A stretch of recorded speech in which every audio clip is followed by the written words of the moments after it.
श्री परीक्षित जी महाराज कहते हैं कि जिसकी 7 दिन के अंदर मृत्यु हो जाए उसको क्या करना चाहिए।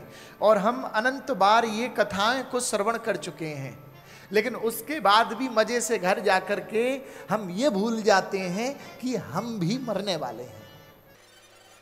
और जहां पास से शव यात्रा निकली, बस थोड़ी देर के लिए हम अपने घर के पास से जब राम नाम सत्य है, राम नाम सत्य है कि गर्जना को श्रवण करते हैं, तो उस समय जो भी कार्य कर रहे होते हैं हम वह समस्त कार्य जो है छोड़ करके उठ करके उसके लिए, उनकी आत्मा के लिए परमात्मा से प्रार्थना करते हैं, हे ठाकुर इनकी आत्मा को शांति देना।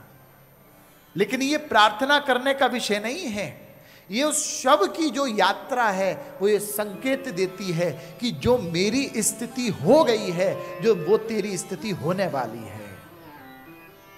तू भी तैयार हो जा इस स्थिति के लिए, तू भी तैयार हो जा इस परिस्थिति के लिए।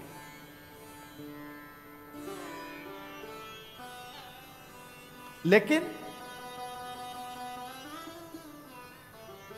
हमें सब कुछ याद रहता है, बस एक सूत्र भूल जाते हैं।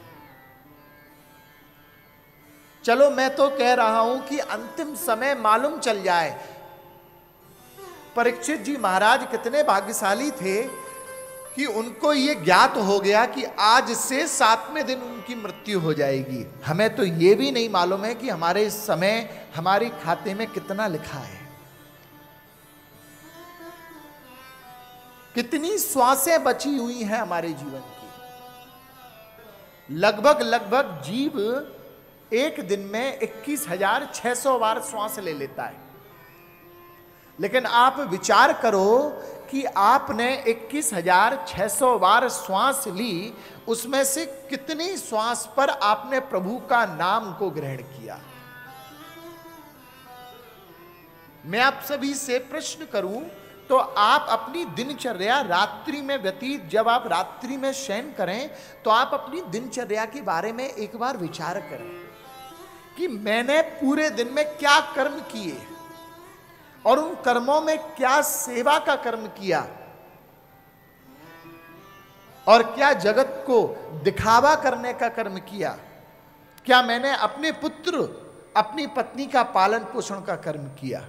उन सभी में मूलतः जो विशेष चिंतनीय है वो ये है कि पूरे दिन में आपने अपने लिए कितना समय निकाला। हमारे पास में अपनी पत्नी पति के लिए समय है, बच्चे के लिए समय है, अपने सगा संबंधी के लिए समय है, अपने मित्र के लिए समय है, व्यापार कमाने के लिए समय है, खाने पीने के लिए समय है। लेकिन इन सब चीजों में आपको क्या समय मिला। अपना समय का मेरा अभिप्राय है कि आपने पूरे दिन में श्रद्धा से, निष्ठा से कितना चिंतन किया उसका।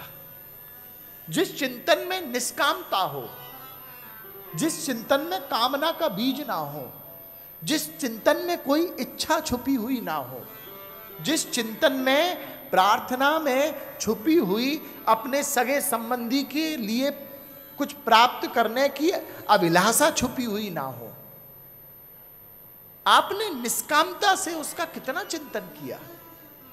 अगर आप अपने आप से पूछोगे तो संख्या ना के बराबर हो जाएगी। क्योंकि हमारे पूरे दिन का जो पूरा क्रम होता है, मंदिर जाने के लिए भी हमें 2 बार 5 बार सोचना पड़ता है।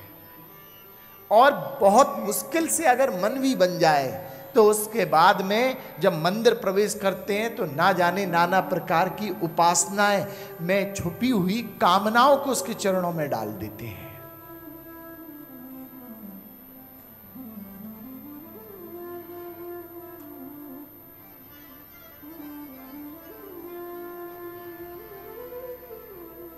पूरे दिन में आपके पास में कितना समय है।